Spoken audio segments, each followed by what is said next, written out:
Məlum olduğu kimi bugün Ağdamın Qarabağ komandası Bakıda İngiltərənin Chelsea klubunu qəbul edəcək. Oyuna bütün biletlər satılsa da qanunsuz bilet satışı aşkar olunub. Belə ki, Kiberpolis Qarabağ Chelsea oyununa qanunsuz bilet satan şəxslərə qarşı əməliyyat keçirib. Daxili İşlər Nazirliyi Kiber Cinayətkarlıqla Mübarizə Baş İdarəsi noyabrın 5-də Çempionlar Liqasının növbəti mərhələsində Tofiq Bəhramov adına stadionda keçiriləcək Qarabağ Chelsea futbol oyununun biletlərini qeyri-rəsmi yolla onlayn satışa çıxaran bir qrup şəxsin müəyyən edilməsi istiqamətində əməliyyat texniki tədbirlər həyata keçirib.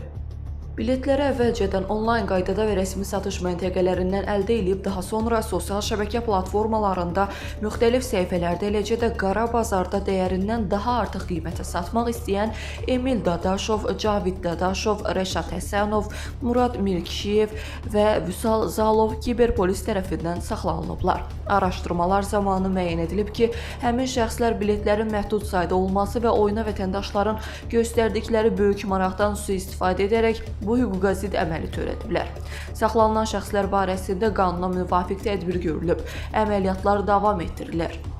Ölkəmizdə bundan sonra da keçirilməsi nəzərdə tutulan beynəlxalq əhəmiyyətli idman turnirləri canlı izləmək istəyən vətəndaşlara bir daha müraciət edərək biletləri yalnız rəsmi satış nöqtələrindən əldə etməyə tövsiyə edirik.